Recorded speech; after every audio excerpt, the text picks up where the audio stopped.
রামগঞ্জে ফসলি জমির এক বিলেই 2 শতাধিক পুকুর মাটি যাচ্ছে ইটভাটায়।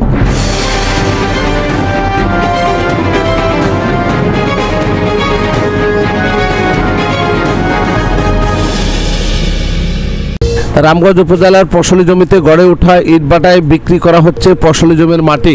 এতে দিন দিন কমছে চাষাবাদের জমি, ফলে হ্রাস পাচ্ছে ফসল উৎপাদন। অন্যদিকে একের পর এক গড়ে ওঠা ইটভাটা গ্রাস করে নিয়েছে ফসলি জমি।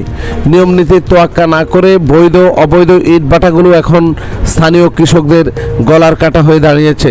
সমস্ত মাঠটাকে কীভাবে ধ্বংস করতে আছে, চাষের জমিন আমরা কৃষক কী করে খাইব, কী করে চাষ করবো, কী করে খাবো? আমরা যত কিছুই বলি আমাদের কথা শুনে না। আমরা পুলিশকে বলছি, পুলিশ আমাদের কথা শুনে না। পুলিশ আসি দেখে চলে যায়, ওদের সাথে মিলেমিশে কী হয় না হয় তারা চলে যায়। ওই মেম্বারকে বলবো আল্লাহ দিলে হ্যাঁ তো হেই, চেয়ারম্যানকে বলবো হ্যাঁ তো হেই, তো আমরা কার কাছে যাবো, কাকে বলবো? সাংবাদিক ভাইকেও আনি দেখাচ্ছি, দেখছে, উনিও কী করবে? যদি বড় বড় মাগুর মাছের হোল মাছগুলো যদি খাই এলাই দেয়, তাহলে এই ভুঁড়ি মাছ আর কি করবে কি? তো আপনারা কী করবেন? আমাদেরকে বাঁচাইতে চান না, বাঁচাবেন না, না আমাদেরকে বাতে মারবেন?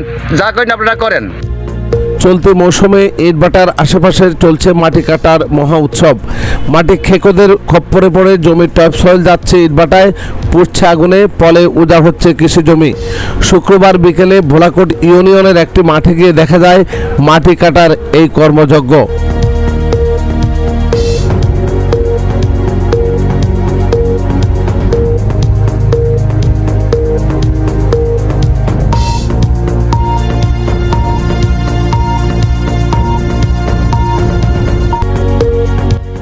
সব দলের ভূমি খেকোদের আতাতে চলছে মাটি কাটা।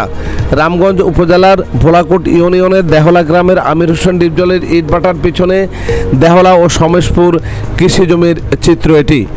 পুরো ফসলি জমির মাঠ জুড়ে বিশাল আকৃতির পুকুরে সয়লাব। এসব পুকুরের কারণে কোনো ধরনের ফসল ফলানো স্থানীয় কৃষকদের জন্য বর্তমানে অসম্ভব হয়ে পড়েছে।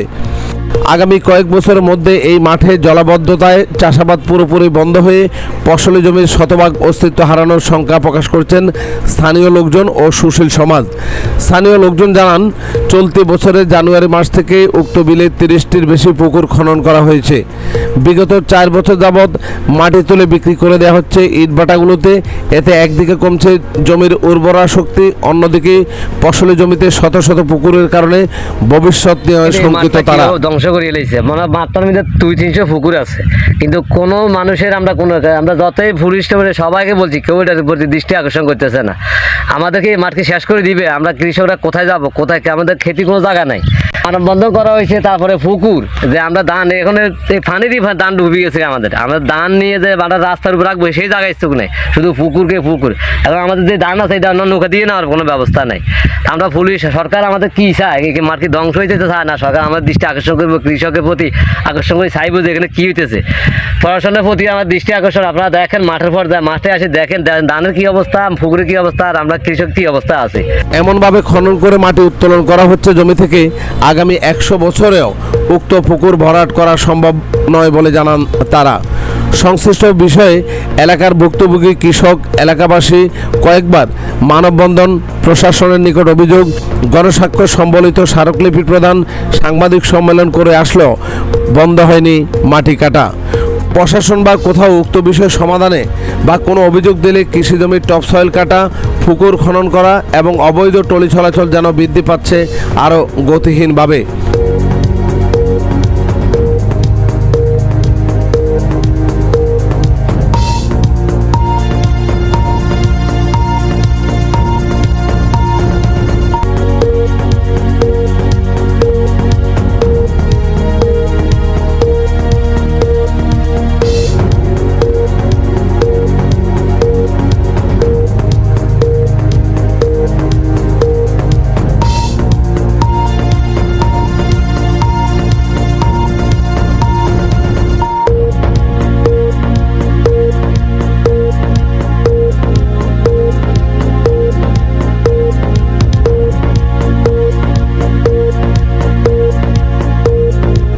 গতকাল শুক্রবার দুপুরে ঘটনাস্থলে গিয়ে দেখা যায় 20 থেকে 25টি অবৈধ টলি ও বেকু মেশিন দিয়ে ফসলি জমিতে পুকুর খনন করে মাটি নিয়ে যাচ্ছে পার্শ্ববর্তী আলমদিনা ও জেবিএম ইটভাটায়। আব্দুল সালাম, কালামিয়া, রাজা মিয়া সহ অনেকেই জানান, ভোলাকোট ইউনিয়নের সাবেক চেয়ারম্যান বশির আহমেদ মানিক, আওয়ামী লীগ নেতা দুলাল পাটোয়ারি, ইটভাটা মালিক আমির হোসেন ডিপজল, জাহাঙ্গীর কোম্পানি, সিরাজ মিয়া, মিল্লাত পাটোয়ারি সহ মাটি ব্যবসায়ী এই চক্রটি জমি কিনে নিয়ে 40 থেকে 50 ফুট গভীর করে মাটি নিয়ে যাচ্ছে।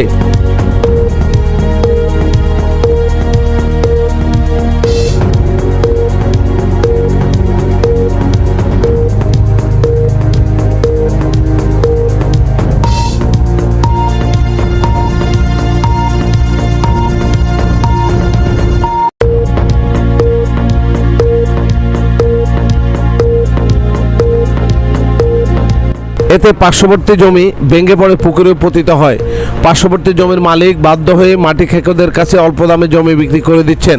আবার অনেক কৃষককে জমির মাটি বিক্রি করতে বাধ্য করা হয় কখনো কখনো। নামমাত্রে মূল্যে 2 বা 3 ফুট কাটার কথা বলা হলেও অল্প কদিনেই বেকু মেশিন দিয়ে কোথাও কোথাও 40-50 ফুট গভীর করে মাটি নিয়ে যাচ্ছে। বিষয়টি নিয়ে কেউ প্রতিবাদ করার সাহস পাচ্ছে না। প্রতিবাদ করলেও বিভিন্নভাবে হেনস্থার শিকার হতে হয় জমির মালিকদের।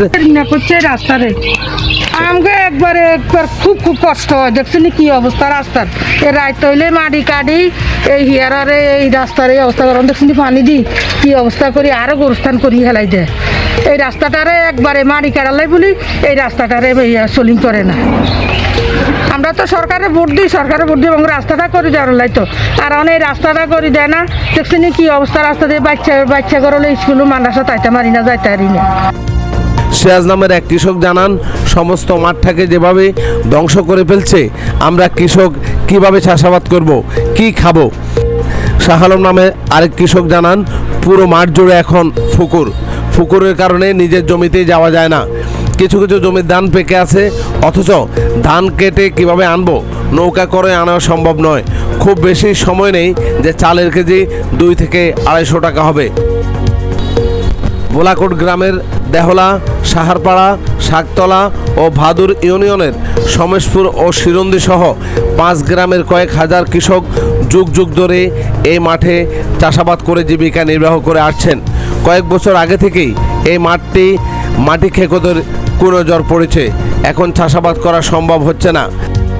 তাই বেশিরভাগ কৃষক কৃষিকাজ ছেড়ে অন্য পেশায় জড়িত হতে বাধ্য হচ্ছেন।